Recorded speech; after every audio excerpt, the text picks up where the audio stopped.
lo que es el hepatocarcinoma y el otro tema va a ser lo que es hepatitis. Ya entramos a temas específicamente de patologías del hígado.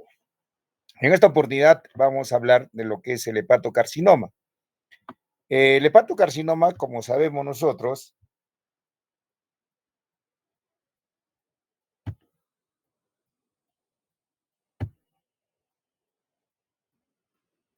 como sabemos nosotros que el hepatocarcinoma es un problema de salud pública, es un problema que obviamente demanda de repente quizás mucho gasto económico a cualquier país, justamente porque son pacientes, obviamente que tienen un pronóstico malo y también obviamente necesitan, obviamente, un tratamiento de unas enfermedades crónicas, ¿no? Dentro de las enfermedades crónicas. Por eso dice el hepatocarcinoma, un problema de salud mundial, salud pública mundial. ¿Cuál es el impacto clínico del hepatocarcinoma en la salud, en la salud mundial? Sabemos nosotros que a nivel mundial causa generalmente 694,000 muertes a nivel mundial. Miren, casi más, aproximadamente más de un promedio de 700,000 muertes al año, ¿no? Generalmente la incidencia ajustada por edad en los Estados Unidos se ha incrementado en 2 veces entre el año ya 1985 y 1998. Pues hay un incremento ya de los casos de justamente del hepatocarcinoma. Eh, Obviamente el cáncer hepático para el 2010, ya de acuerdo a la Sociedad Americana de Cáncer, justamente ya estimaba, miren, 24,120 casos nuevos, con la estima de, obviamente, de 18,910 casos de muertes. Acá ya se determinaba ya que era la quinta causa de muertes por cáncer justamente en hombres. Y acá, obviamente, tenemos ya como problema de salud mundial, ¿no? El hepatocarcinoma constituye el 90% de los cánceres primarios hepáticos. Acá viene lo más importante que tienen que saber ustedes, ¿no? Siempre pregunta de examen, ¿no? Es decir, siempre dice, no, el cáncer primario de hígado es más frecuente que el cáncer por metástasis. Ese es falso. El cáncer de metástasis de hígado es más frecuente que el cáncer primario o el hepatocarcinoma. Esa es pregunta de examen, ¿ya? Nunca se van a olvidar. Entonces, el hepatocarcinoma constituye el 90% de cánceres primarios hepáticos, claro que sí. Quinto caso más frecuente en ocurrencia a nivel mundial y segunda causa de muerte relacionada con la neoplasia a nivel mundial. Para el 2030 se estima que en Estados Unidos va a ser la tercera causa de muerte por neoplasia. Entonces, eso es con lo que tenemos que ver nosotros. Y obviamente la incidencia ha incrementado obviamente por tendencia de envejecimiento poblacional y la variabilidad por distribución geográfica. Entonces, eso ya dentro de la epidemiología del hepatocarcinoma. Acá también tienen que ver ustedes que la tasa de mortalidad anual mundial generalmente son de 810,000 muertes por año y una ocurrencia generalmente de 854,000 nuevos casos por años de hepatocarcinoma. Mire ya cómo está comenzando ya a tener un impacto a nivel mundial. La tasa de mortalidad anual en Estados Unidos y en Europa, miren, ahí desde 2008 era de 20,000 y obviamente se presentaba casi 62,000 muertes por un año respectivamente. Miren acá, la tasa de mortalidad anual de Rusia y Europa estimada para el año 2020 ya se tenía considerada de 27,000 a 78,000 muertes por año respectivamente. Y miren cómo ya iba incrementando los casos ya.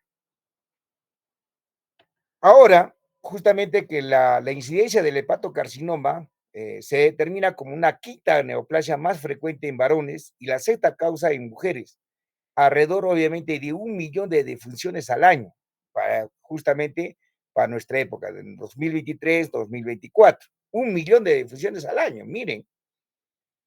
Generalmente representan el 5% de todos los cánceres a nivel del mundo. Entonces, como primera causa, obviamente tenemos ya factores de riesgo, es el virus de la hepatitis C, generalmente en el 60 al 80% de pacientes occidentales, y también en Japón, el promedio de edad también de ya, miren, se presentaba ya alrededor de 61 a 64 años. obviamente, donde presentaban la mayor incidencia del hepatocarcinoma. Y miren acá lo que es virus de la hepatitis B, alrededor también del 60 al 70% en Asia y África, y el promedio de edad que se presentaba, miren, era de 50 años, es decir, 10 años antes que aquellos pacientes que presentaban ya, obviamente, el virus de la hepatitis C. Y acá vean una distribución ya a nivel obviamente, a nivel mundial, donde lo más saltante, obviamente, lo que nosotros queremos ver, obviamente, cómo se ha ido incrementando, obviamente, a nivel de todas las, a nivel de Alemania, a nivel de Japón, a nivel de, obviamente, de Ucrania, todo, han ido incrementando los casos de, obviamente, de los casos de hepatocarcinoma. ¿Cuáles son los factores de riesgo del hepatocarcinoma? Y eso es lo que tienen que saber ustedes, ¿no? Los principales factores de riesgo del hepatocarcinoma son estos, ¿no? Obviamente, que están asociados a de la presentación. Acá, ese es lo que yo quiero que ustedes sepan, que se lo aprendan, y ese es también un punto de, obviamente, de un criterio para tomar el examen, pregunta de examen. Primeramente, la edad. Entonces, a mayor edad, mayor riesgo de aparición de cáncer del hepatocarcinoma. A la cabeza está la hepatitis B, obviamente la hepatitis C, también va ya, miren, otro factor de riesgo es la cirrosis hepática. Obviamente ya tenemos la ingesta de alcohol, obviamente pacientes crónicos con hepatitis B y hepatitis C, ¿no? Obviamente con un consumo más de 80 gramos de alcohol por día, ¿no? Que justamente van a incrementar, obviamente, de 7 veces, de 7.5 veces mayor riesgo que aquellos pacientes que no tienen ningún tipo de riesgo. Miren cómo es el alcohol, la hepatitis B, y la hepatitis C, obviamente, van a aumentar, obviamente, la aparición del hepatocarcinoma. Obviamente, también tenemos la aflotoxina, la exposición a vinilos, parásitos, obviamente el NASH ya viene a lo que es el estatohepatitis, ¿no? La hemocromatosis y obviamente las alteraciones hormonales sexuales, que también van a favorecer, obviamente, los factores de riesgo del hepatocarcinoma. Y acá van a ver justamente en este cuadro, casi generalmente en el 90% de cirróticos pueden presentar obviamente el hepatocarcinoma. También el 90% tienen una etiología conocida, el 10% obviamente tiene una etiología no conocida, tal como también una causa del 10% de la presentación del hepatocarcinoma representan en pacientes no cirróticos. Ya como saben ustedes, la hepatitis C, la hepatitis B, el NASH, obviamente la cirrosis biliar primaria, la colangitis coagulante primaria, obviamente tenemos a la cabeza también con factores de riesgo, obviamente lo que es la hepatitis autoinmune, cirrosis biliar secundaria, ¿no? También hay otras causas, la hemocromatosis o enfermedad de Wilson, y obviamente tenemos la hepatopatía alcohólica, que también van a formar parte de lo que es el factor de riesgo para lo que es el hepatocarcinoma. Acá también, obviamente, de 15% de los casos del hepatocarcinoma u otras causas, hay una subestimación de impacto actual del NASH y también del NAD, ¿no? De los estatohepatitis y no estatohepatitis, que posteriormente también va a ser un tema, obviamente, de remisión. ¿Cuáles son los tumores que afectan al hígado? Miren, acá tenemos que tener en consideración en pacientes cirróticos y en pacientes no cirróticos. Generalmente, en los pacientes cirróticos, acá ustedes van a ver el 77% de color, como lo ven a ver, generalmente van a presentar cáncer de hígado, en pacientes cirróticos. Y miren acá, en los pacientes no cirróticos, obviamente, no van a presentar, obviamente, miren ustedes, generalmente un 3%, generalmente presentan los casos de hepatocarcinoma.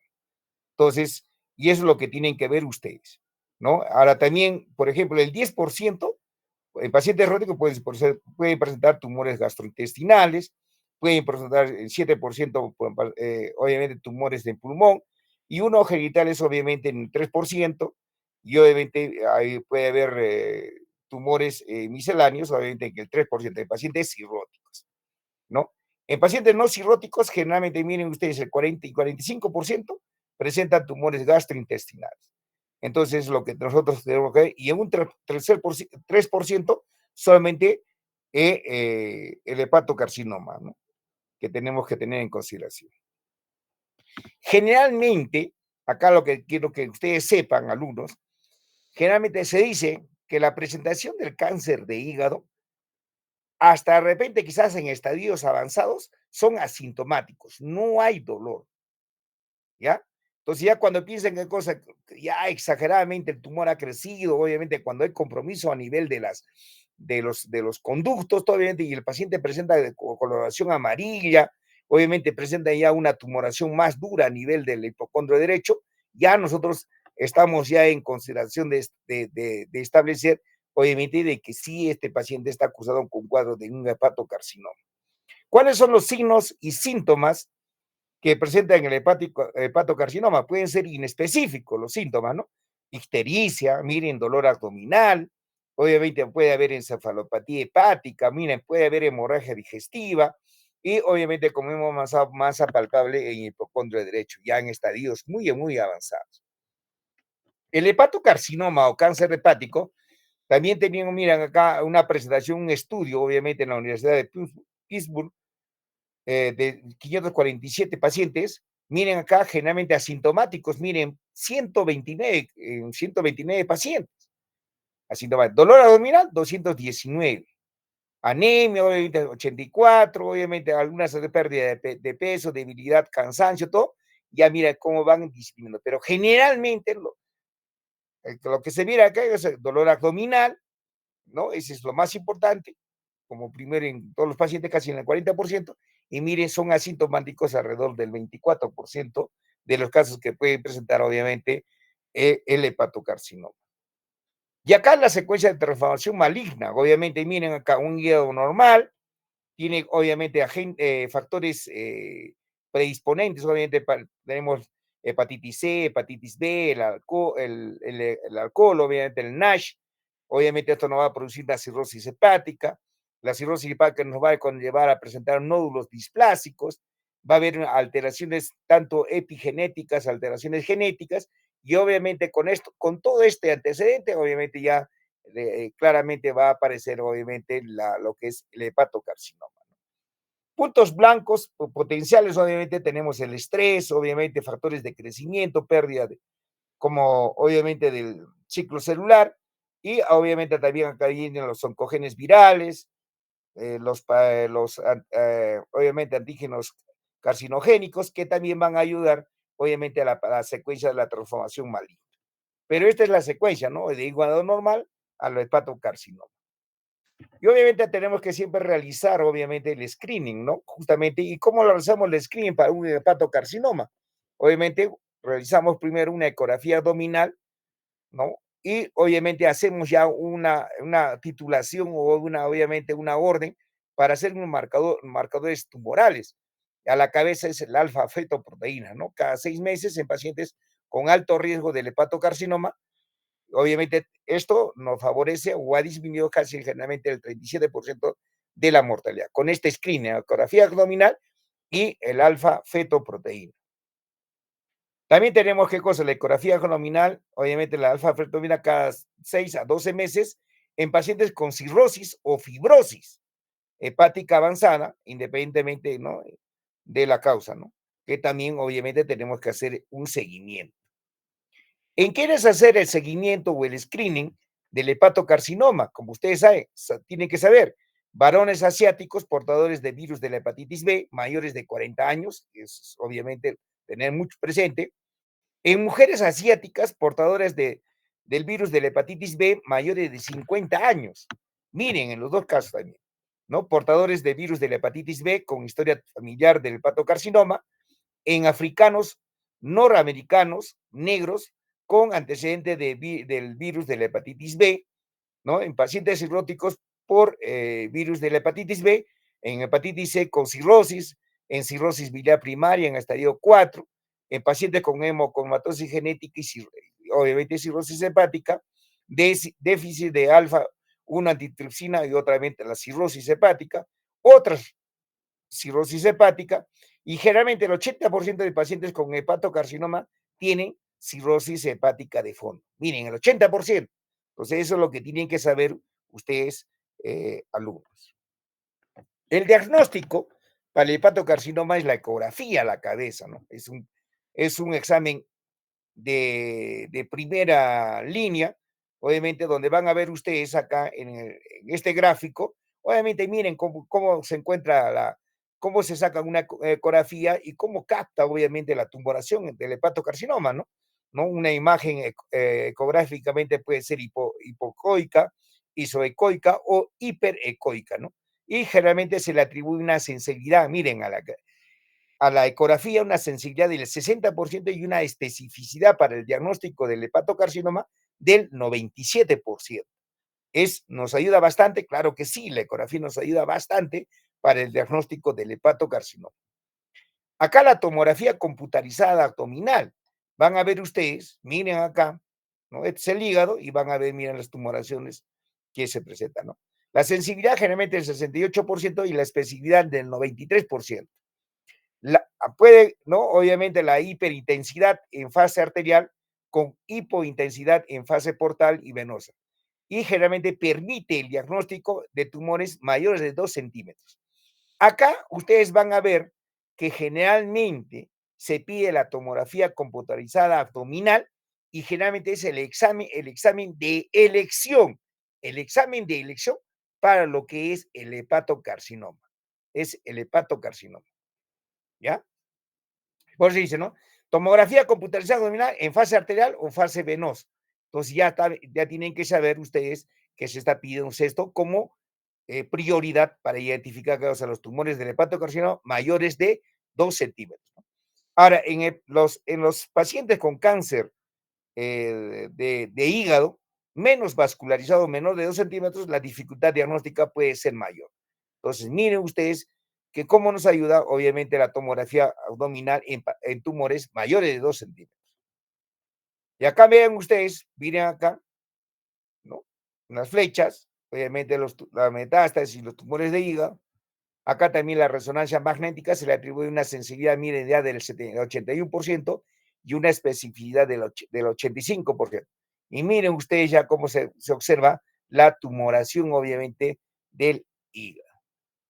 El diagnóstico también se basa también a marcadores serológicos, ¿no? Que nos van a ayudar a complementar el diagnóstico por imágenes, ¿no? Y obviamente se tiene un marcador tumoral que es el alfa-fetoproteína, ¿no? ¿Qué es el alfa-fetoproteína? No, es una glucoproteína que se produce durante la gestación, obviamente por el hígado fetal y el saco vitalino.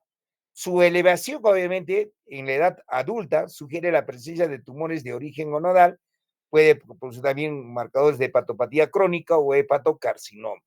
Los niveles mayores de 400 nanogramos por mililitro nos diagnostican o nos dan una impresión altamente predictivo del hepatocarcinoma, mayores de 400 alumnos. Ya, por favor, pregunta de examen, ¿me están escuchando, no es cierto? Sí, doctor. Ya, mayores de 400, pregunta de examen, ¿no? Sugiere altamente, obviamente, como factor predictivo del hepatocarcinoma. Acá vamos a hablar de lo que es el sistema del estadiaje en hepatocarcinoma y variables que se usan.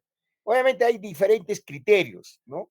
Hay el criterio de la escuela, obviamente de la escuela de Barcelona, obviamente de España, que nos van a determinar, obviamente, de acuerdo a los valores de bilirrubinas, de las fosfatasa alcalina, ¿no? Valorando la función hepática, el estado de salud, obviamente, si está comprometido el estado de salud del paciente, y obviamente el estadio del tumor, ¿no?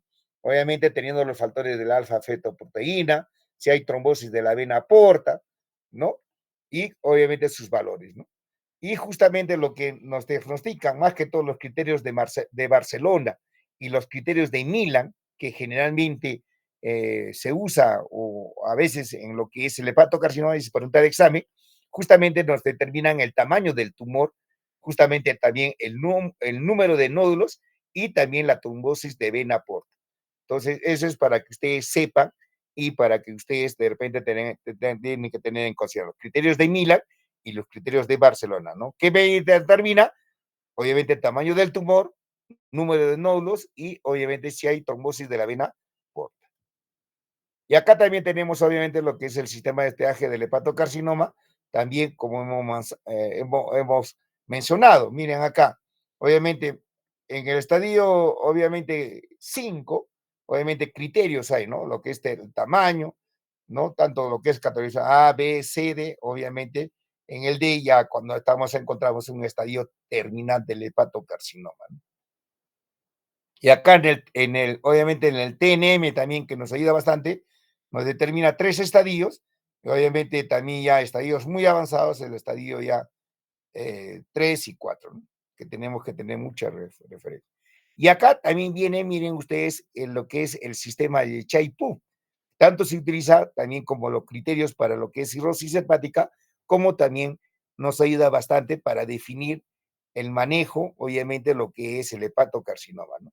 Ya sabemos las variables, solamente los criterios de bilirrubina, obviamente de la albúmina, del GR, si hay ascitis o no hay ascitis, si hay encefalopatía hepática o no hay encefalopatía, de acuerdo a los puntajes también, que ya saben ustedes, ¿no? Y acá viene el sistema del estadiaje de Okuda, ¿no? Que obviamente estos son criterios, obviamente, de la escuela japonesa, ¿no? Y acá van a ver ustedes siempre las variables, tamaño del tumor, si hay ascitis, cómo está la albúmina y cómo está la bilirrubina, ¿no? Y obviamente miren el tamaño del tumor, ¿no? Mayor o igual del 50% del hígado, ¿no? ¿Cuántos son los puntajes? Mayor del 50%, miran acá de 0 a 1, obviamente no hay ascitis, si hay ascitis, albúmina mayor de 3 o igual de 3, menos de 3, entonces ya te damos un puntaje, ¿no? El estadio 1, 0 puntos, el estadio 2, de 1 a 2 puntos, y el estadio 3, obviamente cuando hay de 3 o 4 puntos, ¿no? De acuerdo al sistema del estadiaje de Okuda. Y acá obviamente también hay otros criterios de acuerdo a al estado de performance, ¿no? Que solamente para que tengan consideración va del grado desde 0 hasta el grado 5, que obviamente ya esto considera obviamente de acuerdo a performances al criterio obviamente ya de muerte, ¿no? Del paciente. Acá ya tenemos qué cosa, lo que éramos el sistema de esteaje de acuerdo a la Escuela de Barcelona, ¿no? Que es justamente la clínica de Barcelona que nos va a determinar el cáncer de hígado, ¿no? Y acá van a ver ustedes el hepatocarcinoma en estadio 0, estadio A, y el estadio C y el estadio D, ¿no? Que es lo que tienen que ver. Y acá van a ver ustedes justamente, ¿no? De acuerdo a los criterios de Okuda, ¿no? Del performance, obviamente de Chaipú, y también, obviamente, también del Okuda, ¿no? Y van a ver ustedes, generalmente en el estadio 0, ¿no? Hay un tumor muy temprano, un puntaje, miren, cuando hay presencia de un nódulo menor de 2 centímetros, esto se llama carcinoma in situ, ¿no? Cuando es en un estadio 0, de acuerdo a la clínica de Barcelona. Pero en estadio A y en estadio C, obviamente ya hablamos de tumores, ¿no? Obviamente temprano es el A, intermedio es el B y el estado avanzado es el C, ¿no? Y ya miran ustedes, ya vienen ya otros criterios, que son la presencia de nódulos, de 0 a 3 nódulos, justamente en lo que es el estadio temprano, y menores de 3 centímetros, ¿no? Y acá también van en intermedio, obviamente, de acuerdo, que es un multinodular, y obviamente en el avanzado tenemos invasión ya de la vena porta, obviamente con la presencia de un nódulo, va a haber también ya en metástasis, obviamente ya la, los criterios obviamente de performance status, obviamente del PST, obviamente van a ser presentes en lo que es el estadio 1 y 2. Y en el estadio D, de acuerdo a los criterios de CUDA, de 3 puntos, el performance y el Chaipov, obviamente ya hablamos de un estadio terminal, un estadio D. Cuando hablamos de estadio D, de acuerdo a la clínica de Barcelona, ya estamos hablando de un hepatocarcinoma terminal. El tratamiento, obviamente, acá vamos a ver que tiene que haber una resección. La resección es hepática, es la primera opción, terapéutica curativa para el hepatocarcinoma, ¿no? Estaría indicada en tumores únicos hepáticos, cuando no hay, sin invasión vascular, cuando no hay, sin hipertensión portal, y cuando hay una buena función hepática y la bilirrubina está normal. Justamente la recurrencia, cuando hacemos la resección de acuerdo a estos criterios del hepatocarcinoma a 5 años por resección, miren, puede ser, ¿qué cosa? En un 70%. Entonces, mucho cuidado en lo que puede haber una recurrencia cuando hay una resección del hepatocarcinoma. Y acá vienen los trasplantes hepáticos para lo que es el hepatocarcinoma. Y acá vienen ya los criterios hepáticos, los criterios de Mila, ¿no? Estadios 1 y estadio 2. Obviamente, cuando hay un tumor único y el tumor, obviamente, es mayor de 5 centímetros, obviamente la supervivencia a 5 años con trasplante generalmente va a ser un 70%. Y la tasa de recurrencia a los 5 años va a ser menor del 15%. Pero si acá nosotros vamos a ver, ¿no? 3 tumores, ¿no? Ninguno mayor de tres centímetros, mayor ninguno, obviamente también la supervivencia va a ser, obviamente, a 5 años con trasplante, ¿no? Y obviamente con un porcentaje del 70%. La tasa de recurrencia, obviamente, a los 5 años, menores de 5 años, menores de 15% que diga, perdón. Entonces acá, ¿no? Tumor único o hasta 3 tumores, de acuerdo a los criterios de Milan para lo que es el trasplante hepático. La radiofrecuencia, obviamente, también es una parte del tratamiento que se tiene para lo que es disminuir el tamaño del hepatocarcinoma, ¿no? Es la aplicación de ondas alternativas de alta frecuencia que van a producir una ionización de los componentes celulares con fricción o calentamiento de los tejidos por encima de 60 grados. ¿Y cuáles son las indicaciones para la radiofrecuencia? Que no sean candidatos a cirugía con tumores menores de 3 a 4 centímetros y con un Chaiput, obviamente de A o B. También estaría indicado en pacientes con recidiva de la enfermedad tras haber sido sometidos a resección por tumores hepáticos. Obviamente la recurrencia local varía de 0 a 28%, ¿no? Y obviamente supervivencia actual 1, 3 y 5 años es generalmente el 92% y obviamente el 62% y obviamente al 38% a 5 años. Entonces, eso es lo que tienen que ver ustedes justamente con esta intervención o el tratamiento de la radiofrecuencia. Y acá viene lo que nosotros realizamos, lo que nosotros hacemos es la quimioembolización transarterial, ¿no? La quimioembolización. Consiste en la aplicación intraarterial de un agente quimioterapéutico y material procoagulante. Entonces, generalmente, ¿qué se va a hacer? Se va a hacer, ¿qué cosa? Un bloqueo a nivel de la arteria. ¿Para qué? Para que no, obviamente, no irrigue al tumor. ¿Ya? Si la arteria está llevando los nutrientes, obviamente, el oxígeno, todo, entonces si bloqueamos nosotros, ya no va a llegar todos estos componentes que van a favorecer el crecimiento del tumor. Entonces, por eso es la quimioembolización transarterial. El material procoagulante se utiliza para producir oclusión y trombosis, tal como hemos dicho, de la rama arterial correspondiente al tumor. Obviamente, ¿cuáles son las indicaciones para la quimioembolización? Es, uno, el hepatocarcinoma de gran tamaño, que no son candidatos a cirugía, ¿no? Como tratamiento puente, por ejemplo, en pacientes a la espera de un trasplante hepático, ¿no? Para reducir la estadificación del hepatocarcinoma y cumplir los criterios de trasplantes hepáticos, ¿no? Obviamente, previamente a la resección, ¿no? A la radiofrecuencia, obviamente, para aumentar su supervivencia. Entonces, por eso es importante la quimioembolización. Y bastante se está trabajándose en tanto en radiofrecuencia como también lo que es la quimioembolización en el hepatocarcinoma. Y acá van a ver una embolización arterial del hepatocarcinoma desarrollado con un metaanálisis, obviamente, supervivencia 5 a 2 años, y van a ver, obviamente, que sí hay buena respuesta, obviamente, con un de ratio del 95%, con un cociente obviamente, eh,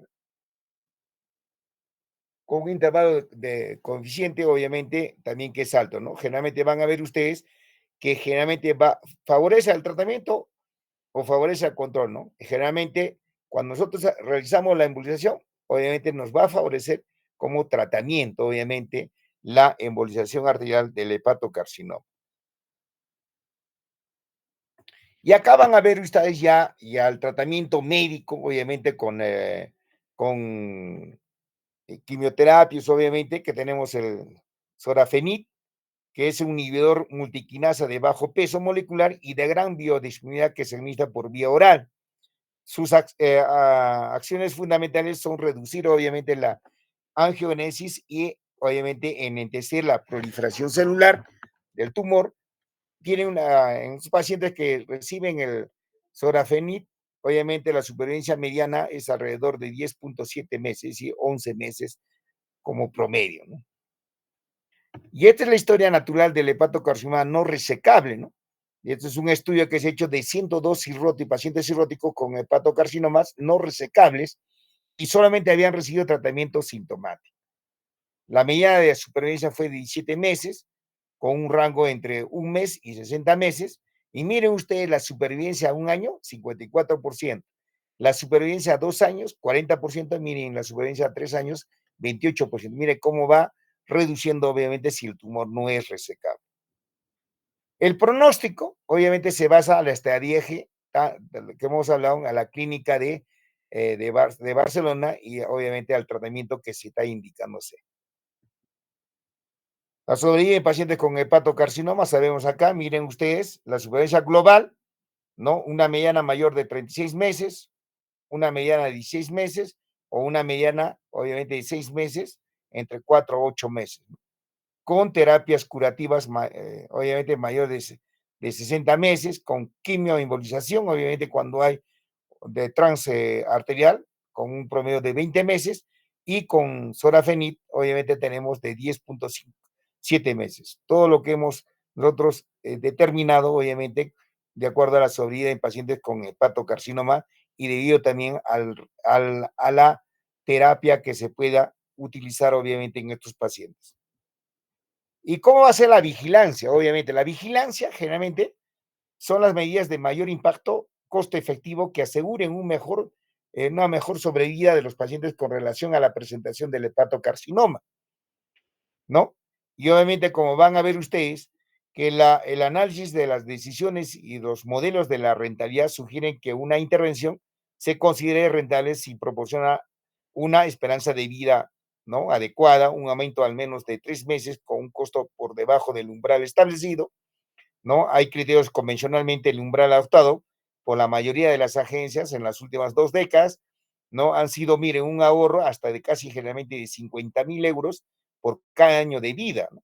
Alrededor de también, como también lo que es también eh, también los valores, obviamente, de los euros, ¿no? De $30.000, 30.000 euros, ¿no?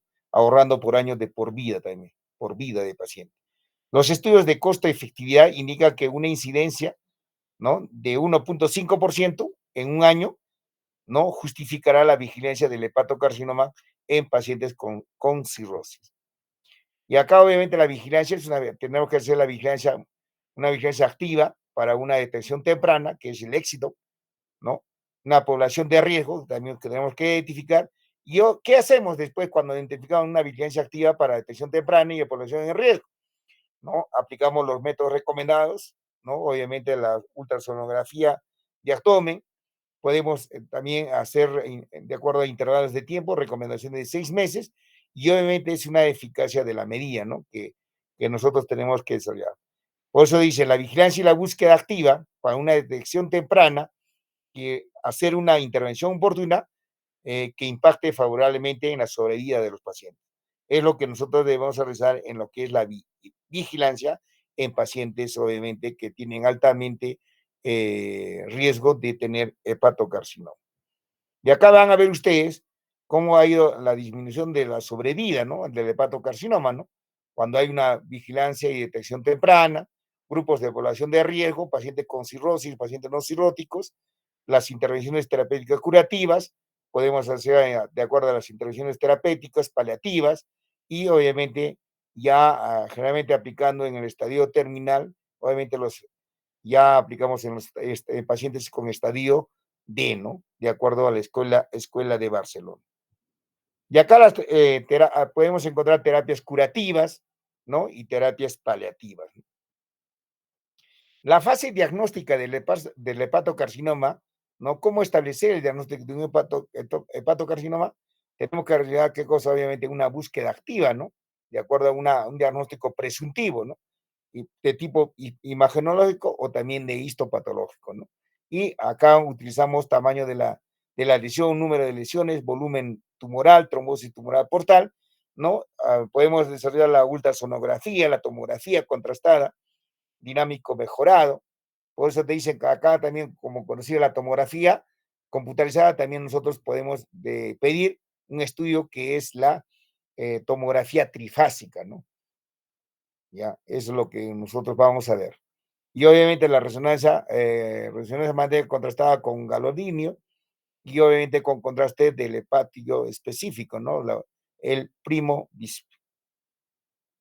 Y acá solamente son alternativas terapéuticas. ¿Cuáles son las intervenciones terapéuticas recomendadas a seguir basadas en la evidencia científica vigente una vez establecido el diagnóstico preciso y definitivo del hepatocarcinoma? Tenemos acá justamente determinación del estadio de la enfermedad, claro que sí, de acuerdo a la Clínica Barcelona, alternativas terapéuticas disponibles que contamos, y obviamente tenemos que hacer una buena definición de la mejor opción de la intervención terapéutica para cada caso. ¿No? Determinación del estadio de la enfermedad, ya saben ustedes, y esto es lo que nosotros tenemos que ver, ¿no? De acuerdo a la carga tumoral, al estado funcional del paciente, obviamente también de la lesión, número de lesiones, invasión vascular no tumoral, y obviamente determinación del estadio de la enfermedad, ¿no? Teniendo en consideración la preservación de la función hepática, ¿no? Expresión de complicaciones derivadas de la hipertensión portal, y las alternativas terapéuticas que se disponen, obviamente, ¿no? Alternativas terapéuticas disponibles, tenemos la resección quirúrgica en hígado cirrótico, trasplante hepático, cuando hay una terapia a nivel del loco regional, ¿no? Hacemos una ablación local con la radiofrecuencia o una radioterapia de haz externo, ¿no? Y como hemos dicho nosotros, la quimioembolización transarterial o también llamado el TASE, ¿no? También llamado TASE. Entonces, hablamos TASE a la quimioembolización transarterial. Y obviamente acá ya tenemos alternativas también terapéuticas disponibles, obviamente de acuerdo a las terapias sistemáticas en hepatocarcinomas avanzados. Primera línea de opción, obviamente, tenemos el sorafenib, levantanib, obviamente como opciones. No opcional la primera línea, segunda línea de opción tenemos ya el regarofenib, el gabosantinib y obviamente la terapia inmunológica, o también llamada inmunoterapia, que es la nivolumab, ¿no? Que es lo último que está saliendo. Y obviamente tenemos que desarrollar un soporte paliativo integral en pacientes con hepatocarcinoma. ¿Cuál es la definición de la mejor opción de intervención terapéutica para cada caso? Obviamente, son reflexiones virales, tenemos que realizar una buena toma de decisión. Y acá dicen, ¿no? Que el hepatocarcinoma es un problema de salud pública, claro que sí, mundial, con una tendencia epidemiológica de acuerdo al incremento de su incidencia, de acuerdo al incremento de la prevalencia, ha llevado a una tasa de mortalidad anual incrementada, ¿no? La caracterización de nuestras poblaciones de pacientes con enfermedad hepática, obviamente, es la principal herramienta para la adaptación e implementación de los adelantos en las medidas tanto médicas, diagnósticas e intervenciones terapéuticas. También nosotros tenemos que hacer énfasis final, que va a ser la piedra angular de un desenlace exitoso en la vigilancia, detección o intervención temprana de la aparición de este padecimiento clínico que es el hepatocarcinoma. Y para terminar, el éxito en la vida no yace en realizar cosas extraordinarias, sino radica en hacer cosas ordinarias, extraordinariamente bien, con todo el corazón, ¿no? Entonces, eso sería todo lo que respecta al hepatocarcinoma. Y acá vamos a seguir con el otro tema,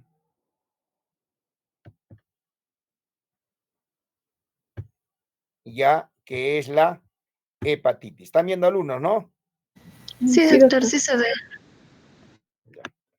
Entonces, la hepatitis, como sabemos nosotros, que generalmente la hepatitis es una afección a nivel del hígado y generalmente son producidos por virus hepatotrópicos. Son virus hepatotrópicos. ¿Qué significa esto? Que solamente actúan a nivel del hígado. ¿no? Es decir, no puede actuar en otras cosas, por ejemplo, el virus de la hepatitis A, hepatitis B, hepatitis C. ¿Por qué? Porque son virus hepatotrópicos, ¿ya? Entonces, pregunta de examen. Por eso es la afección del hígado, ¿no? ¿Y qué es la hepatitis? Es una inflamación a nivel del hígado y la causa de hepatitis pueden ser hepatitis virales, cuando hay infección sistémica y cuya manifestación principal es a nivel hepático. Puede ser también, ¿qué cosa? Otra causa puede ser por causa alcohólica, por causa medicamentosa, puede ser autoinmune o también puede ser por causa de la obesidad. Entonces, todo esto nos va a conllevar a una inflamación del hígado. No, tenemos acá, obviamente, los criterios de la anatomía, obviamente, eh, ¿no? Localizado, obviamente, en la región supero derecha de la cavidad abdominal y protegido por la caja torácica, compuesto por el lóbulo izquierdo y el lóbulo derecho. Obviamente tenemos la función. ¿Cuáles son las funciones del hígado? De filtrar la sangre del tracto digestivo, detoxificación y metabolismo de medicamentos, la producción de proteínas y factores de la coagulación. Entonces, acá vienen siempre, obviamente, en pacientes ictéricos, en pacientes con hepatitis, en pacientes, por ejemplo, con cirrosis, siempre está indicado, obviamente, establecer, obviamente, para que no haya riesgo de la, obviamente, de los factores de la coagulación K dependientes, obviamente tenemos que poner o indicar lo que es la vitamina K. Entonces, por eso es importante. La clasificación lo podemos definir hepatitis aguda, hepatitis crónica y hepatitis fulminante. Esos son lo que tienen que saber ustedes, alumnos. En la hepatitis aguda, obviamente, la hepatitis aguda puede ser asintomático versus, obviamente, un síndrome viral inespecífico que tenemos que tener consideración. Está autolimitado generalmente a los 3 meses. Es caracterizado por la elevación de las transaminasas. Miren, ustedes acá tienen que saber bien que la hepatitis es por la elevación de las transaminasas que pueden elevarse también las bilirrubinas. Entonces, ustedes cuando hagan ustedes alumnos un hepatograma o un estudio del perfil hepático, obviamente lo que te va a indicar altamente, te va a indicar que si es o no es una hepatitis, son las transaminasas, la TGO y TGP. Generalmente, 10 veces mayor el valor normal entre 400, 500, 800, 1000, 1200, entonces ya tienen alta implicancia, obviamente, que estamos cursando con un cuadro de hepatitis. Y obviamente también puede elevarse la bilirrubina. Tanto puede ser de tipo indirecta como también de tipo directa. Mucho cuidado. Los síntomas mejoran antes del descenso de las transaminasas, claro que sí. La gravedad se va a correlacionar con la alteración del perfil, obviamente hepático. Obviamente la clínica es similar entre distintos tipos virales. Los más frecuentes es la hepatitis viral tipo A y la hepatitis viral tipo E, que son obviamente virus que se contagia obviamente, por cierto sistema obviamente, por ingerir alimentos contaminados, obviamente siempre el eje, ¿no? Obviamente de ano, mano, boca, obviamente que nosotros nos podemos contagiar con este virus de la hepatitis B, de la hepatitis A, que diga, y la hepatitis E, ¿ya? La hepatitis crónica ya es otro tema, es amplio. ¿Qué nos va a producir una hepatitis crónica? Nos puede producir, ¿qué cosa? Necrosis e inflamación hepática de más de 6 meses. Obviamente el virus no se elimina, siempre se va a quedar ya perenne en toda la vida. Puede ser asintomáticos versus signos de insuficiencia hepática o también signos de hipertensión portal. ¿Y qué vamos a encontrar? Transaminasas elevadas, la fosfatasa alcalina y la bilirrubina también elevadas, va a haber fatiga, va a haber ictericia, va a haber hepatomegalia, va a haber hipoalbuminemia y va a haber también el síndrome de hepatitis aguda, ¿no? Y obviamente vamos a tener portadores crónicos asintomáticos, ¿no? Por la persistencia viral crónica, sin evidencia de lesión hepática. Miren, y generalmente va a haber una persistencia de marcadores virales sin alteración también del hepatograma. Y en la hepatitis fulminante, obviamente va a haber una necrosis masiva hepática, y acá ya es otra cosa. Desarrolla insuficiencia hepática grave que precede obviamente a la ictericia. Y aparece con la encefalopatía, ¿no? Usualmente de alta mortalidad, más frecuente en qué pacientes, obviamente acá tenemos en virus de la hepatitis A y en virus de la hepatitis B, ¿no? Entonces, estas causas más frecuentes nos pueden producir tanto la hepatitis A como la virus de la hepatitis B, nos puede producir hepatitis fulminante. Pregunta de examen, ¿ya? No se van a olvidar. Obviamente acá miren ustedes la epidemiología de una prevalencia mundial, obviamente este es un dato de la presencia del virus de la hepatitis B en el año 2000, obviamente miren ustedes, dónde se presentaba mayor cantidad, obviamente, del virus de la hepatitis B. Miren, 8%, acá vienen alta, ¿no? Todo lo que es rojo, vean ustedes, miren, en Asia, en la parte de África, miren acá también en la parte de Perú, miren, en la parte norte de Brasil, ¿no? Y también Ecuador, obviamente, y Colombia, ¿no? Miren cómo hay afectación, obviamente, de lo que era la prevalencia, obviamente, del virus de la hepatitis B, ¿no? Obviamente acá se tomó, obviamente, la prevalencia del antígeno del virus de hepatitis B de superficie, ¿no? Acá ya se hablaba de una prevalencia alta, mayor del 8%, obviamente con color rojo, intermedio de 2 a 7% color amarillo y baja menos del 2%. Miren cómo ya se estaba dando a conocer ya en el año 2000, obviamente, el impacto que se tenía del virus de la hepatitis B. Y acá también igual la prevalencia mundial, ¿no? Obviamente del virus de la hepatitis C en el año 2000. Miren acá, ¿no?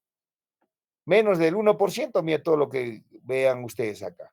Pero miren acá, mayor del 10%, ¿no? De presencia de la prevalencia mundial, van a ver acá, mayor del 10%, miren acá parte de Bolivia, miren, había en Bolivia, obviamente parte de África y en parte también de lo que era, eh, de Asia, ¿no? ¿Y cuáles son las manifestaciones clínicas de la hepatitis? Obviamente, acá a veces la fiebre, ¿no? Las heces pálidas, va a haber fatiga, va a haber hiporexia, va a haber náuseas y va a haber vómitos y dolor abdominal, ¿no? Eso es lo que nosotros que tenemos que ver. Y a esto va a llevar el malestar general, dolor en hipocondrio derecho, ictericia, colia y coluria, que se van a presentar en lo que es manifestación por virus de la hepatitis, por infección de la hepatitis viral. Y obviamente el éxito es el interrogatorio, que es justamente para determinar, obviamente, un buen diagnóstico. Si ha habido contacto con personas con hepatitis, si es la promiscuidad sexual, viaje reciente a áreas endémicas, factores de riesgo para la transmisión enteral, si hay una enfermedad litiásica, ¿no? Obviamente, si ha habido, o ha habido ingesta de fármacos actuales y el uso del alcohol, ¿no? Tenemos que realizar un buen interrogatorio. El objetivo generalmente va a ser, ¿qué cosa? A través del examen físico. Y en el examen físico, obviamente, nos va a ser útil para discriminar entre otras causas de pronóstico y manejo diferentes, que pueden no encontrar los mayores signos, ¿no? En inspección y la palpación. A la inspección va a haber ictericia, acolia, coluria, estigma de cirrosis, ¿no? Aumento del perímetro abdominal, si hay ascitis, o hay edema de miembros inferiores, estado de alerta o si hay sangrados que se pueda presentar, ¿no? Y en la palpación, obviamente, que mucho dolor en hipocondrio derecho, adenopatías, si hay visceromegalias, si hay ascitis o artralgias, ¿no? En el examen físico. En el laboratorio va a haber indicadores de daño hepático.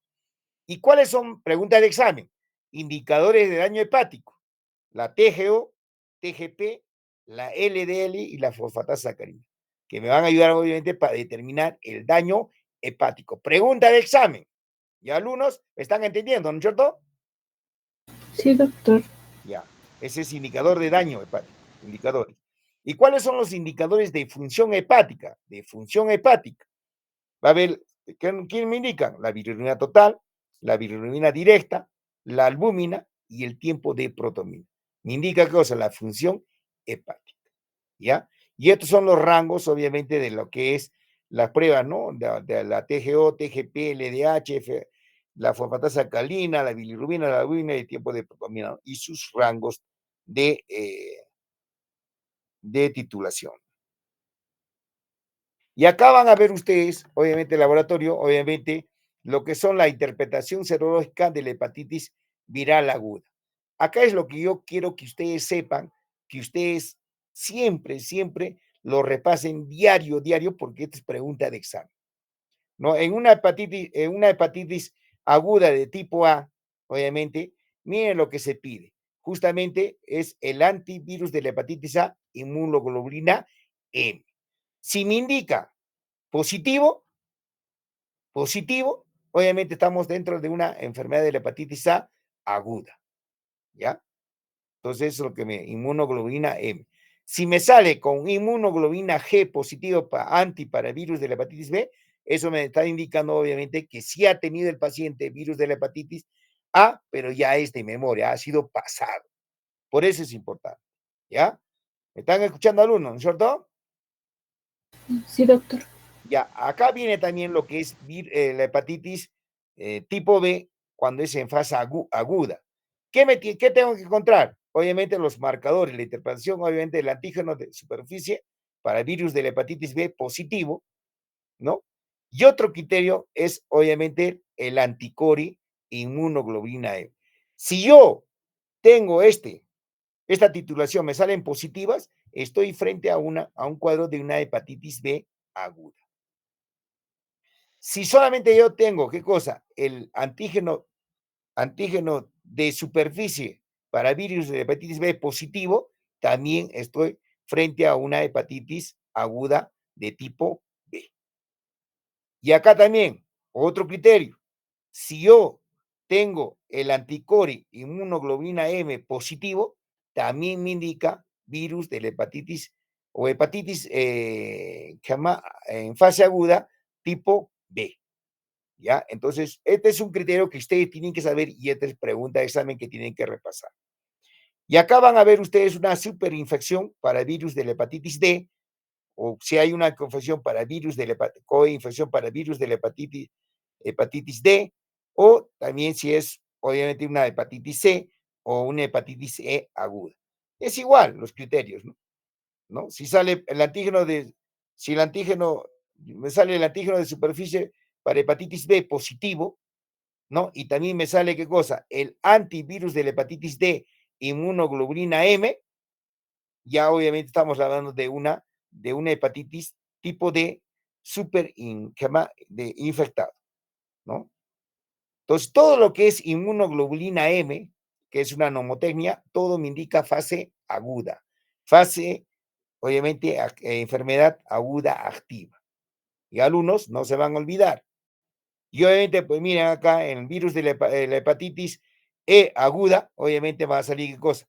También el antivirus de la hepatitis tipo E, inmunoglobulina M, me va a salir positivo. Y por eso me va a salir cosa, una hepatitis aguda tipo E. Entonces, miren ustedes cómo es la interpretación serológica de la hepatitis viral aguda. Y ese es un manejo práctico, ¿no? Que nos va a ayudar bastante, bastante, bastante. Y acá van a ver también la interpretación serológica de la hepatitis viral crónica, ya no de aguda, sino crónica. Y miren ustedes acá, una hepatitis crónica de tipo B me va a salir positivo, ¿qué cosa? Cuando yo tome antígeno de virus de la hepatitis B de superficie, que sea positivo, y miren acá, el anticori inmunoglobulina M también va a salir positivo, ¿no? Que es por eso es crónica, ¿no? Y obviamente la hepatitis crónica tipo D también me va a salir positiva, ¿qué cosa? El antígeno de superficie para el virus de la hepatitis B, el anticori para lo que es inmunoglobulina G y el antivirus de la hepatitis D, inmunoglobulina G o inmunoglobulina E positivo. Y para lo que es la hepatitis crónica tipo C, ¿no? ¿Qué me va a salir positivo?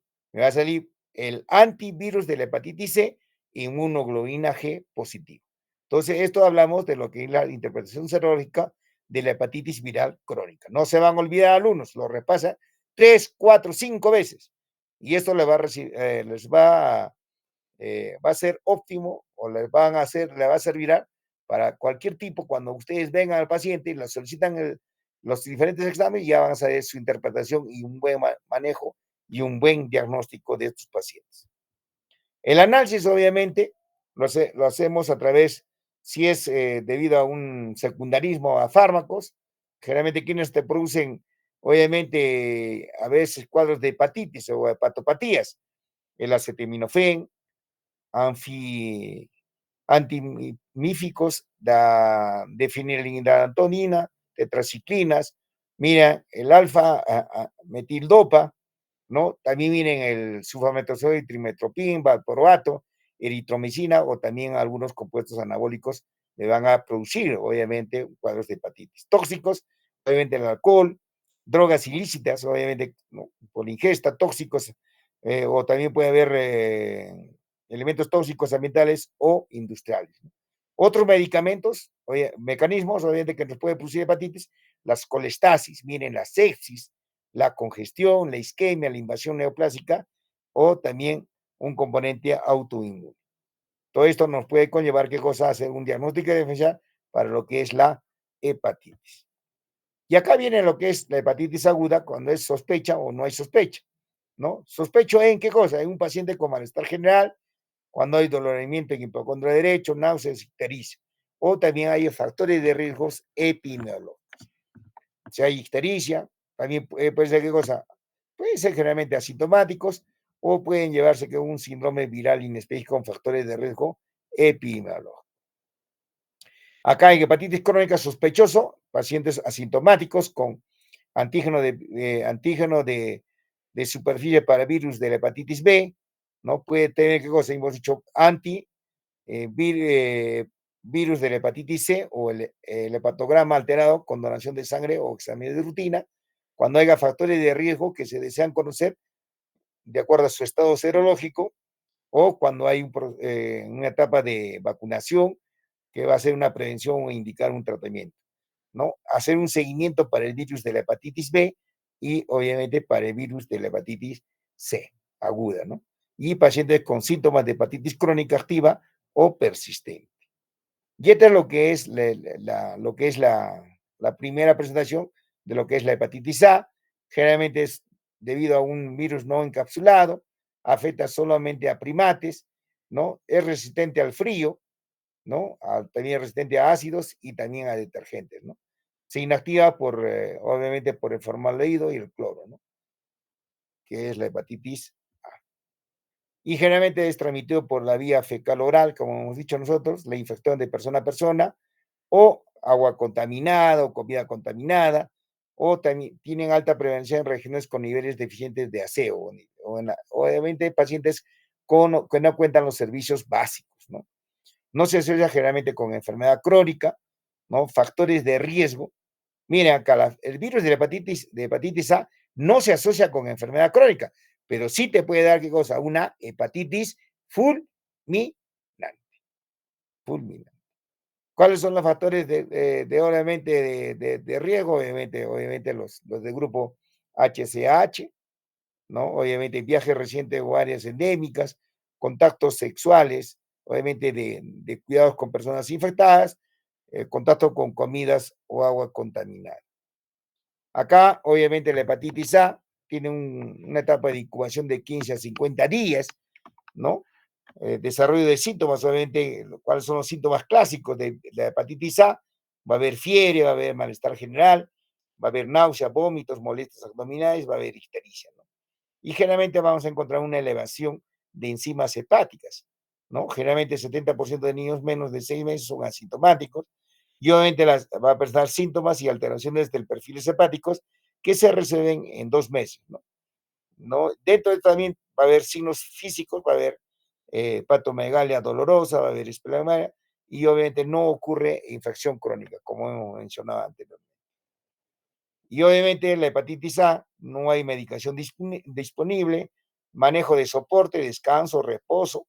Y generalmente a veces nosotros indicamos caramelos de limón, evitar hepatotoxicidad, obviamente con el acetaminofén, el alcohol, y obviamente al paciente, obviamente hospitalizar si requiere manejo cuando hay deshidratación o evidencia de falla hepática. En los pacientes sí hay que hospitalizar, pero si no hay deshidratación o evidencia de falla hepática, lo podemos manejar ambulatoriamente. Y hay que ver qué cosas, las precauciones de contacto, justamente para evitar la hepatitis A. ¿no? La vacunación, obviamente, de pacientes con factores de riesgo, vacuna de la hepatitis A que es inactiva, hay en marcas comerciales como el Jabrix y el Bacta, obviamente la aplicación es intramuscular a nivel del deltoides, y efectos adversivos, obviamente cuando puede haber eritema en el sitio de inyección, puede haber edema o dolor, va a haber cefalea, irritabilidad, somnolencia, puede haber fatiga, fiebre y malestar general. Entonces, esto es lo que hay, ¿no? Y este es lo que es el virus de la hepatitis B, que es otro tema también, que es un virus encapsulado, tiene replicación en el hepatocito, generalmente utiliza la transcripción reversa y tienen 8 genotipos reconocidos, ¿no? Lo que es la hepatitis B. ¿No? La transmisión por sangre infectada o fluidos corporales que contengan sangre puede ser percutánea, sexualmente o perinatalmente, y quien la padece generalmente tiene riesgo altamente de cirrosis, falla hepática o o puede presentar carcinomas hepatocelular. Y acá la hepatitis B, como hemos dicho, el antígeno de superficie para virus de la hepatitis C, antígeno para virus de hepatitis epsilon y el anti-B, obviamente, que para lo que es catalogar lo que es hepatitis B, ¿no? El antígeno de superficie para virus, el antígeno de superficie para el virus de la hepatitis B, que es un marcador de infección por hepatitis B, ¿no? El antígeno de virus de hepatitis epsilon, ¿no? Antígeno de la hepatitis B epsilon, marcador de replicación viral activa. Y acá tenemos el anticuerpo para virus de la hepatitis B, el EP, marcador de la recuperación, ¿no? El anti, ¿no? Virus de la hepatitis B, el epsilon, el E. Hepatitis B, tenemos hepatitis B crónica, estadio portal inactivo, obviamente si hay o no hay presencia del antígeno de superficie para virus de hepatitis B, que indica infección para virus hepatitis B presente sin enfermedad. Cuando hay una hepatitis B resuelta, obviamente una infección previa sin evidencia de infección activa. Y cuando hay una exacerbación aguda del virus de la hepatitis B, cuando hay elevación intermitente de las transaminasas, obviamente 10 veces el valor normal y doble del valor basal, ¿no? Y obviamente acá tenemos la reactivación del virus de la hepatitis B, de la hepatopatía B, reaparición de la enfermedad en personas portadoras inactivas o inespecíficas, y acá más importante cuando hay una cero conversión para lo que es la hepatitis B, cuando hay una pérdida, obviamente el antígeno de virus de la hepatitis E epsilon y la detección tanto también de lo que es el anti-HB, ¿no? En personas previamente positivas para lo que es el antígeno para el virus de la hepatitis E y obviamente el anti-B negativo, ¿no? Es la cero conversión, que eso no es obviamente objetivo de estas clases, ¿no? ¿Cuáles son los factores de la virus de la hepatitis B? Factores de riesgo, trabajadores sexuales, pacientes de hemodiálisis, contacto sexual o cuidar de persona infectada, cuando hay receptores de producto sanguíneo, promiscuidad, pacientes con enfermedades de enfermedades de transmisión sexual, obviamente pacientes grupos con HSH, obviamente uso de drogas intravenosas. Y mira acá la hepatitis B, el periodo de incubación va de 30 a 180 días, ¿no? Presentan síntomas con alteraciones en el perfil hepático, va a haber ictericia, ¿no? Va a presentar aquel una enfermedad con curso variable, y obviamente acá lo que van a ver ustedes los síntomas, inicio gradual de anorexia, va a haber malestar general, fatiga, dolor en hipocondrio derecho, va a haber acolia, coluria, ictericia, y en el curso variable, obviamente, mejora rápido de síntomas, enfermedad prolongada, puede haber una resolución lenta, va a haber una hepatitis recidivante, progresiva rápido, o también puede presentar a una falla hepática. Y obviamente la meta de tratamiento para lo que es la hepatitis B es reducir la replicación viral para lograr la remisión, mejorar la historia natural de la infección crónica, prevenir la cirrosis, falla hepática y carcinoma hepatocelular, y obviamente evitar los medicamentos, ¿no? Podemos tratar hepatitis, los interferones semanalmente por 48 semanas, lo podemos hacer a nivel de la vía subcutánea, podemos darle qué cosa en lo que es la hepatitis antivirales, ¿no? El adenofovir, entecavir, la amibudina, tenofovir, y obviamente las guías actuales no recomiendan uso terapéutico combinado a menos que haya resistencia previa, ¿no? Esas son las metas del tratamiento ¿no? Obviamente a nivel de los medicamentos. Y en la vacunación, obviamente, pacientes con factores de riesgo, tenemos justamente vacunas para lo que es el virus de la hepatitis B, el KIP, vacuna, obviamente, para la hepatitis B, ¿no? Con sus nombres comerciales el Engerib TB, el Recomibia HB, ¿no? La vía de administración, obviamente, es intramuscular a nivel del deltoides, ¿no? Y obviamente efectos adversos, obviamente es dolor, prurito, eritema o ardor en sitio de inyección, cefalea, vértigo y rubor, y obviamente fatiga si hay fiebre o malestar.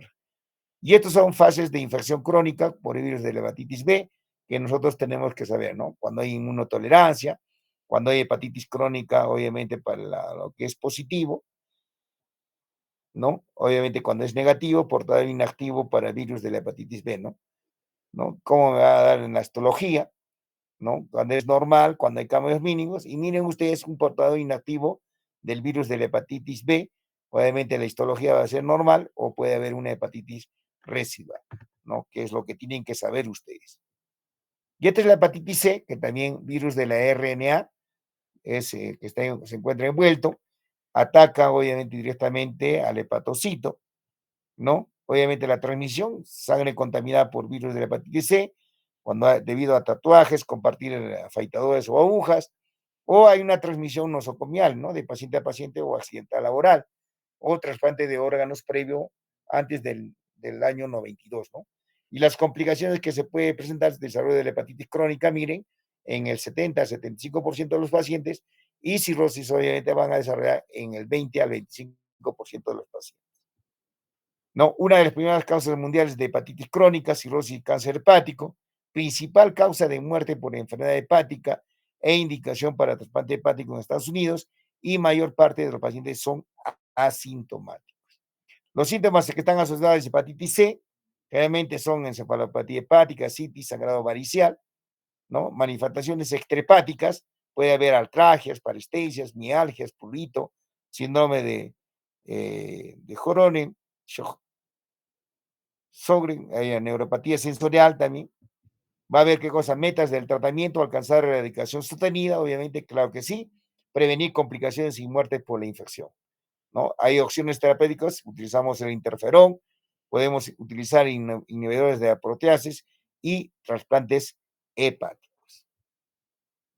Y esta es la historia natural de hepatitis C, generalmente de 10 a 30 años, ¿no? La hepatitis C aguda, que puede autolimitarse generalmente en 15 a 50%.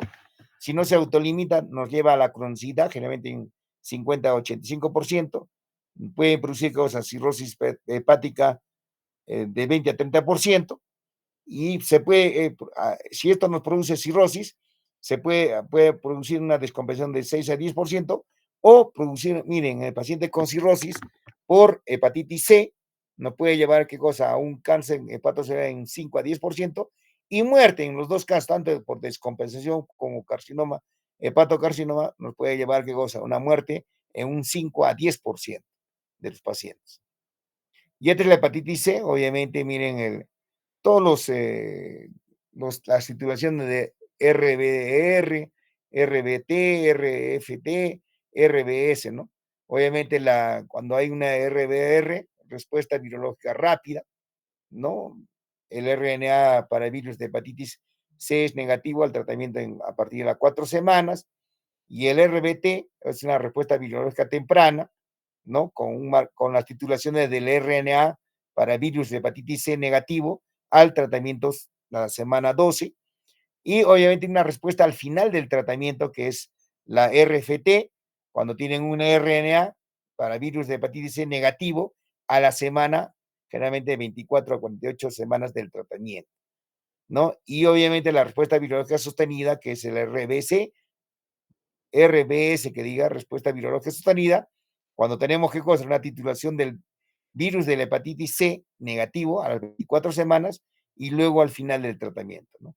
Y generalmente está asociado con cura permanente en la mayoría de los casos. La respuesta virológica sostenida. Y acá obviamente tenemos algunos marcadores para virus de la hepatitis C cuando hay una recaída, cuando no hay respuesta, cuando la respuesta es nula, al tratamiento o cuando una respuesta es parcial, ¿no? Cuando hay una recaída de reaparición del RNA para virus de la hepatitis C sérico, mientras se está en tratamiento, no hay respuesta, pacientes con falla en eliminar el RNA para virus de hepatitis C sérico, luego de las 24 semanas de tratamiento, y no hay respuesta nula, ¿no? Cuando hay pacientes con falla en disminuir el RNA para virus de la hepatitis B, por, obviamente, menos 2 logaritmos luego de 24 semanas de tratamiento, ¿no? Y la respuesta parcial, obviamente tenemos una disminución del RNA virus de la hepatitis C de 2 logaritmos, pero aún positivos a las 24 semanas. Y estos son los estándares que se utilizan obviamente las, eh, para las diferentes etapas de recaída, no respuesta, respuesta nula o respuesta parcial. El tamizaje para virus de la hepatitis C, no hay vacuna disponible, se realiza con inmunoensayo enzimático conteo por células del inmunoensayo o de anticuerpos contra hepatitis C, y generalmente es indicado en personas nacidas antes de 1965, uso actual de drogas intravenosas, si hay receptores de hemocomponentes antes del 1987, hay hemodiálisis, exposición a lo que es el virus de la hepatitis C, pacientes con HIV, hijos de madres infectadas o pacientes con signos y síntomas de enfermedad hepática. Y acá es una población con riesgo de infecciones por virus de la hepatitis C, personas que han recibido intervenciones quirúrgicas, medidas médicas o dentales, donde los entornos de atención sobre las prácticas de salud son deficientes, ¿no? Obviamente personas que han recibido transfusiones, personas que usan drogas intravenosas, personas que tienen tatuajes, perforación, obviamente niños, madres infectadas con virus de la hepatitis C, personas con infección de virus de la hepatitis VIH, personas que están o han estado en cárceles, ¿no? Que son poblaciones de riesgo para virus de la hepatitis C. Y acá evaluación de pacientes con virus de la hepatitis C que son candidatos al tratamiento antiviral, ¿no? Establecer la relación del virus de hepatitis C y el estadio de enfermedad hepática, la contribución de la enfermedad, la gravedad de la enfermedad hepática. El estado de cirrosis se puede evaluar actualmente por métodos no invasivos. Debe realizar la detección del RNA, obviamente, claro que sí es característico de virus de hepatitis C, por método sensible, justamente tener un límite inferior de detección menos de 15 unidades por litro por centímetro cúbico, ¿no? El genotipo para virus de hepatitis C debe ser evaluado antes del inicio del tratamiento de determinación de la elección de la terapia, la dosis de la ribavirina y la duración del tratamiento, ¿no? Y obviamente la subtipificación, ¿no? De 1A a 1B deben ser importantes en consideración al triple terapia. Obviamente, y para terminar, lo que nosotros tenemos que considerar la determinación de la genotipificación, obviamente, del IL28B, no es un prerequisito para el tratamiento de del virus de la hepatitis C. Y acá dosis del interferón, pegilado y la ribavirina, el, el PEF interferón alfa, ¿no?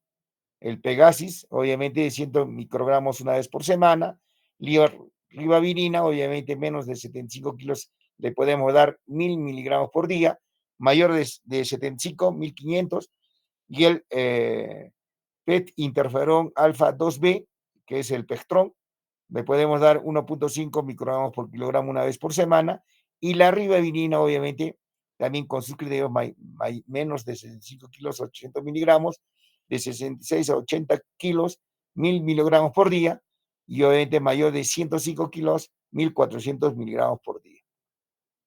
Y acá, patrones serológicos comunes para su interpretación, ¿no? Tenemos virus de la hepatitis A, virus de la hepatitis B, virus de la hepatitis D, virus de la hepatitis C y virus de la hepatitis C, ¿no? Todo lo que nos va a indicar la fase de la infección aguda y también la infección crónica.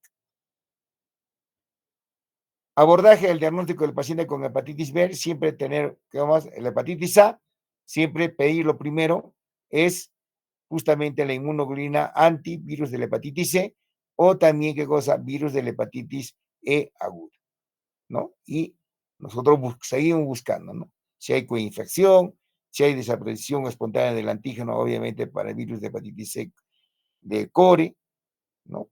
Que tenemos que tener en consideración. Y abordaje diagnóstico de pacientes con hepatitis viral crónica, siempre obviamente el antígeno de superficie que sea positivo para lo que es virus de la hepatitis B crónica y el obviamente, virus de la hepatitis C que sea positivo, ¿no? Ya que esos ya de la especialidad justamente de nosotros.